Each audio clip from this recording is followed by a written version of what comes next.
Come on. Okay. There you go. You're doing so good. All right. Okay, this is Miss Harley. It's been a little over a week with her in training. I was slowed down a little bit, lost a couple of days just because of Thanksgiving stuff, so we'll just call it a week of training. But she's doing pretty good. She's a little older, so she's maybe 7 or 8 years old, which definitely makes things a little bit more difficult. And also she's really quite strong. But basically what that involves is usually the dog is a lot more conscious, so to speak, and they're a lot more stuck in their ways because that's what they've been doing for however many years. And so they might take frustration with you making them do something new or making them do something they don't like or having them not do something that they really like to do or are used to doing out of instinct, so to speak. It's like, for example, she regularly just tries to spin this way when you're walking, or will walk ahead of you and then bump her back end off of you. Little things like that which require me to be very, very aware of what she's doing and managing that to just get that out of her system. But she's also really strong, so that's been kind of hard. But you'll see how we can direct her. We're using a lot of patience and guidance so we can get her on this board. Good. Wait until we see all 4 paws are on, and then we praise her for doing a good job. You see her tail is still wagging. I'm going to lift up on the leash and push down on the butt a little bit to ask her to sit. Good job. Very nice. And then we'll make a left turn here, trying to keep all 4 paws on the board. And then we'll ask her to sit again. Good job. On the first couple of days, it felt like trying to move a train, trying to ask her to sit because she just would not. Good job. And then after I finally got her to sit, it became a little bit less difficult every time, and now it basically requires no effort, right? I barely indicate to sit without even having to say it usually by lifting up on the leash and or pushing down on her butt, and that will make the dog sit. Heel. Place. Yes, good job. That's so good. Here. Heel. Heel. Yes, good job. Heel. Good job. Yes. But you see, I'm not trying to make too many intense demands of her. I'm not asking her to go to place from 5 feet away. That requires a lot of dedication toward it. I'm not asking her to sit there while I walk away. I just want the dog to get her paws on the board, which she tries to refuse to do because she intentionally walks off. It might look accidental, but that's very intentional. A nice job. And then I just steer her around. I play with the movement a little bit until she does get on it, and then I just praise her for doing a good job. And then after that's settled, I can ask her to sit. Good job. Good job. Oh. Yeah, she quite likes that if you can. Here. Heel. Good. So I'm going to get the dog to slow down so we can turn around her. Nice job. All right. Heel.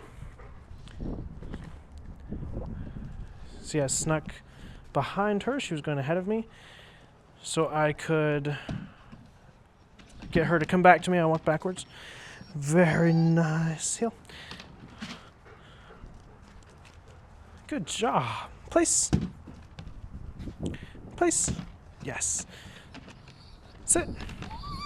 Good job. She's definitely one to complain. You might be able to hear her whining a little bit in protest.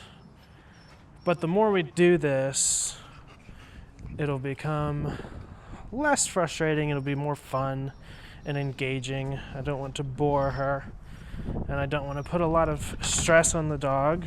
We'll immediately get her back up there. Sit. and then retry. I know, good job. Sit. But you see how effective just walking back towards the dog or adding that spatial pressure can be. Good job. Very nice, because usually dogs don't want to enter occupied space, right? They want to live in the negative space, right? So if I call her to me and then let's get her lined up. If I step backwards like this, it's going to draw the dog in, right? The dog's always going to want to kind of follow where you're moving towards, right? Whereas adversely, let's get it to where you can see. Take our time. There you go. Good job. Slowly walk around. I'm just going to barely draw her forward. And then I step back towards her as soon as that back foot comes on. There you go. So she doesn't walk off the front of it. And then I ask her to sit. Sit. Good job. So, just as an example, if I walk straight backwards and I call her to me, I have not opened up my left side. So the dog will just usually stop in front of me or walk if left unstopped, if they're not stopped. The dog will just walk to your right or your left, whichever they choose. Whereas if I step backwards and I kind of add that negative space, the dog will move in that direction. So let's do that one more time. Yeah, good job. That was a lot faster that time. That was a lot faster that time too. Okay, so but if I walk backwards and then I open up that side, she's gonna go that way, right? So by adding that bit of guidance to get the dog to swing into heel, it will build muscle memory and a good habit of when the dog comes to you, they're gonna go to your left-hand side, which they can see visually, and to just swing into heel. So they're just gonna come and then pivot and then turn and face in the same way you are, and then later on, you'll use that to recall and reset your dog, like reposition. Good job. Heel. Heel. Good job. Okay. Place. Place. Yes. Good job. Just like I want her to follow me here on this board, right? Getting her to learn how to follow guidance more and more. Good job. I'm physically moving in that direction. I might move past that point just to get her to follow all the way until she's straightened up. There you go. And then this is to practice heeling with us, turning in a circle. Good job. So I'm kind of adding a lot of guidance. I'm stepping this way. I can use my hands. There you go. I can step into her, etc.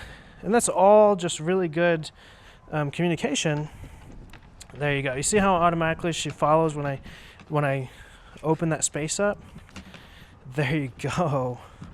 All right. Good job. And this, of course, translates to being off the board. So as I step in these directions,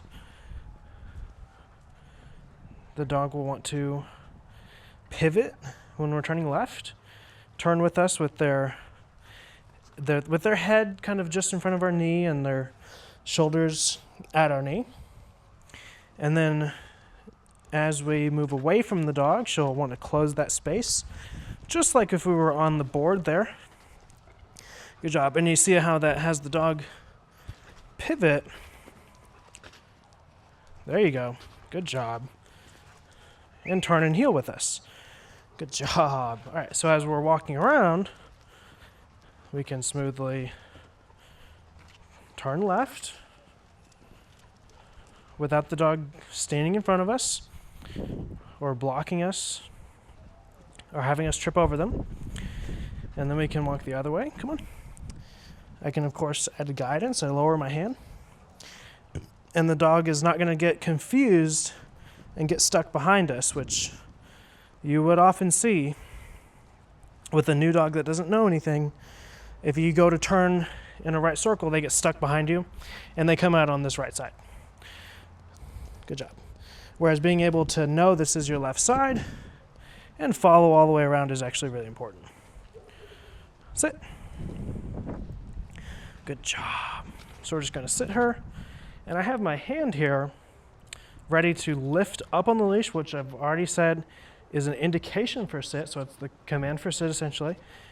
And I can lift up and sit back towards her should she get up. But she's not, so I'm going to praise her for doing a good job, give her some pets that she really likes. Good job. Sit. There you go. Yes, good job. All right, sit. Sit. Sit. All right. Good job. I might be stepping off camera here. Sit. There you go. Good job. There you go. Sit. Good. Yes. Good job. Sit. So you see that was very intentional and obvious. She jumped up to make a statement. I'm getting up, right? Sit. But you have to be more persistent than the dog. You have to make it clear what you mean, so you're not being unfair to the dog. Good job. And you have to praise her for doing the right thing. And follow through. Good job. We'll do this 1 or 2 more times. And then we'll call it a training session. Sit. Okay, so now we'll do it 3 times in success, because I don't want to end on a bad note. I'm not going to pet her the first time because obviously she just did bad. Yes, good job. Very nice. But for the most part, the dog knows what I'm asking and what is expected. It's more, it becomes more about, is it worth it as the dog to do it? Can I get away with it, with not doing it? And does it feel good to do it or not do it? You know what I mean? So we want to keep the dog happy. We don't want to be their enemy. Harley. Yes, good job. I just want the dog to understand I'm asking you to do these things, and they're not bad, and I will follow through. Sit if you don't want to do it.